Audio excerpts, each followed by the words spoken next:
My dear people of Kaduna State, with just about 100 days before leaving office and elections round the corner, it was my intention to host another media chat to interact with the people of our state in the next few days. While I still hope to do so, I feel the need to address you all today due to the unprecedentedly cruel situation our people and their livelihoods have been thrown into, particularly in the last 2 to 3 weeks by the decisions, actions and inactions of the federal government of Nigeria. On behalf of the government of Kaduna State, I wish to express our deepest regret at the needless suffering you are enduring as a result of the prolonged fuel shortage and the difficulties occasioned by the so-called currency redesign policy of the Central Bank of Nigeria. We understand your pain. I assure you that as your state governor, I've been working with my colleagues to do everything in our power to end these pains, while publicly supporting what appeared to be a beneficial policy. We innocently engaged privately with the President and the leadership of the Central Bank of Nigeria to review the implementation of the policy so as to reduce its negative impact on the lives and livelihoods of our people and end the pain being inflicted on citizens. In the absence of any progress to modify implementation on the part of the architects, we were forced to go public about 2 weeks ago with our concerns and demand that this suffering must stop. We take seriously our duty to protect ordinary people from the consequences of these policy fiascos. The sad fact is that the victims of these mindless policies are the people that elected us. It is their welfare that is being threatened. Many of our people have been left in a situation where the money they put in banks has literally been confiscated, depriving them of the ability to buy food and basic necessities. Our traders cannot sell as much as they used to because their customers have no access to their hard-earned money. We've been officially informed that the currency redesign policy is to reduce money laundering and render useless stashes of high-denomination naira that many politicians and public officers have accumulated through corruption and other illicit activities. As earlier stated, we are fully in support of such a policy, and we made this public from the very beginning. We had privately expressed concerns about the timing of the currency design policy and the unrealistic timeline for its implementation. We were assured that all steps have been taken to ensure that we avoid the recent experience of India, where implementation of a similar demonetization policy targeted at politicians ended up hurting the poorest and small businesses the most. In official briefings to the President, the Central Bank of Nigeria constantly alluded to the fact that the policy also targets politicians who have accumulated a huge war chest for vote buying during the forthcoming elections. It is now clear that the President has been deceived by the Central Bank of Nigeria and some elements in his government into buying into this overarching narrative in the name of ensuring free and fair elections in 2023. It is important for the people of Kaduna State and indeed Nigeria to know that contrary to the public announcements and apparent good intentions, this policy was conceived and sold to the President by officials who completely lost out in the gubernatorial and presidential primaries of the APC in June 2022. Once Asiwaju Bola Ahmed Tinubu emerged as the candidate in June 2022 and subsequently did not pick one of them as his running mate, this currency redesign policy was conceived to ensure that the APC presidential candidate is deprived of what they allege is a humongous war chest. They also sought to achieve any one or more of the following objectives. Number one, to create a nationwide shortage of cash so that citizens are incited to vote against APC candidates across the board, resulting in massive losses for the party in all the elections. Number 2, ensure that the cash crunch is so serious, along with the contrived and enduring fuel shortage existing since September 2022, that the 2023 elections do not hold at all, leading to an interim national government to be led by a retired army general. And number 3, sustain the climate of shortage of fuel, food and other necessities, leading to mass protests, violence and breakdown of law and order that will provide a fertile foundation for a military takeover. In the pursuit of these objectives, the Central Bank of Nigeria and these other disgruntled federal officials have so far convinced the president that it is fine for ordinary citizens to be dispossessed of their hard-earned money and starved if need be, while small and medium-sized businesses are deprived of access to their capital, thereby bringing trade and exchange to a grinding halt.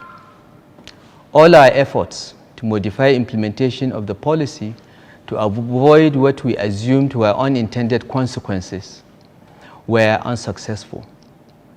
I chose to speak out first as one person that has been particularly close to the president, believing that his actions were motivated by innocence and mindful of his legacy. I have no regrets for doing my duty in this regard. One day, the president will appreciate what some of us are being insulted for today. Yet, the politicians that the officials have convinced the president to regard as the real targets of the currency redesign policy have not been impeded in any way by it so far. Indeed, 2 of the presidential candidates and a running mate of the opposition parties own or have preferred access to some of the licensed commercial banks. For that reason, and by clandestine arrangements, these politicians have access to hundreds of millions of new notes in Naira, while the traders, merchants, students, and other citizens are queuing for days to withdraw a few thousand Naira just to buy food and necessaries. Within 2 to 3 weeks of implementation, it was very clear to everyone that the architects of this policy can see that it is our people that are being terribly affected and not the politicians.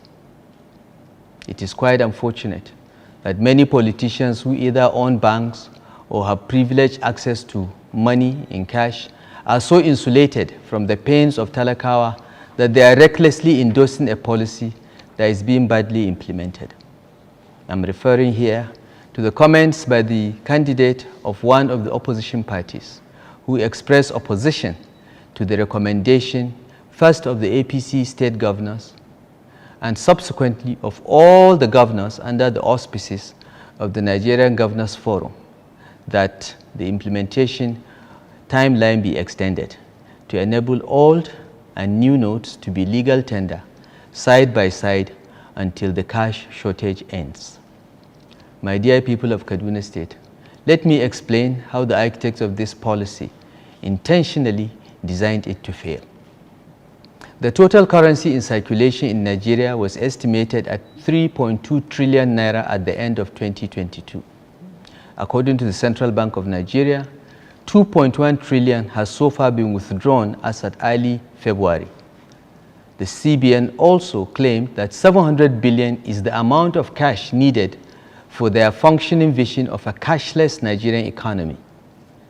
The chief economic advisor to the president, Dr. Doyin Salami, disagrees with this estimate and believes that at least 2 trillion naira of currency needs to be in circulation for our economic sustainability. Other experts variously estimate this to be between 1.2 trillion and above. So the Central Bank of Nigeria number of 700 billion is not realistic.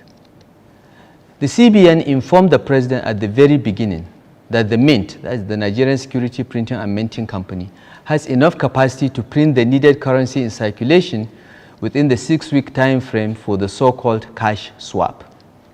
By its own admission, only 400 billion naira worth of new notes had been printed for the Central Bank of Nigeria as at early February. The current cash shortage was therefore designed from the beginning. The president was lied to about the domestic capacity of the mint to print. And even if the announced 700 billion naira was printed, it would have been grossly inadequate anyway. Imagine then printing only 400 billion and making most of it unavailable to the commercial banks, but passed to favored entities through special and clandestine arrangements. How can the Central Bank of Nigeria collect 2.1 trillion from citizens and print only 400 billion? Is this not a clear case of economic sabotage? It is bad economics to so curtail economic activity and the velocity of circulation of money. It is also insensitive to deliberately cause cash shortage and then seek to instigate the public against the mostly innocent commercial banks. Even the most honest and prudent action by banks cannot magically make 400 billion to look like 2.1 trillion or have the same spread and availability like the central bank should have ensured. As a regulator, the Central Bank of Nigeria should not be seen to be setting up the banking sector as the public enemy to cover up the glaring failure in its design and implementation of the so-called cash swap policy. We have repeatedly appealed to the federal government to allow whatever remains of the old notes to circulate concurrently with the new notes. We recommended that the federal government should also hasten to ensure that more of the new notes are printed and brought into circulation. We thought that if the Nigerian mint is incapable of printing the volume of cash needed as it appears, then necessary steps must urgently be taken to get a reliable supply source. There is no reason why the old notes and the new notes should not coexist until the old notes are gradually withdrawn over the years, as is done in the United Kingdom, Saudi Arabia, and many other countries. It is unfortunate that in implementing this policy, Nigeria is departing from global best practice without any compelling justification. The Kaduna State government did all this not in opposition to any person or authority, but because we stand with our people and their interests. When it was clear that our recommendations will not be seriously considered, the Kaduna State government decided, along with the governments of Kogi and Zamfara states, to declare a dispute with the federal government of Nigeria. In line with the provisions of the 1999 Constitution as amended, we approached the Supreme Court of Nigeria to invoke its original jurisdiction to hear us and the cries of our people. The court did on February 8th and ordered that the deadline of February 10th for all the old notes ceasing to be legal tender to be rescinded until the determination of the suit. This ruling applies to the federal government and its agencies like the Central Bank of Nigeria and indeed all commercial banks. We are grateful to the Supreme Court for this ruling, and we had hoped that compliance by the CBN and the banks would bring relief to our people. It is now clear that the architects of this policy are determined to continue to inflict maximum pain on the citizens to achieve their objectives outlined earlier. It was our hope that the federal government of Nigeria would welcome the injunction issued by the Supreme Court as an opportunity to mitigate the needless human suffering being experienced and correct its course on this matter. There is no emergency situation that justifies the rushed and seemingly deliberate incompetent execution of this policy. We suggested that compliance with the ruling would include adopting a whole-of-government approach that involves the agencies of the federal government and state governments in modifying the design, execution, and implementation of the policy. Even when confronted with the facts above, the CBN and its masters remain determined to implement their agenda no matter how much human suffering death and destruction results. It is clear that the architects of this policy always had objectives that are totally in conflict with public interest, peace, and the unity of Nigeria. They neither considered our suggestions in line with the court order, nor respected the unanimous resolution of the Council of State.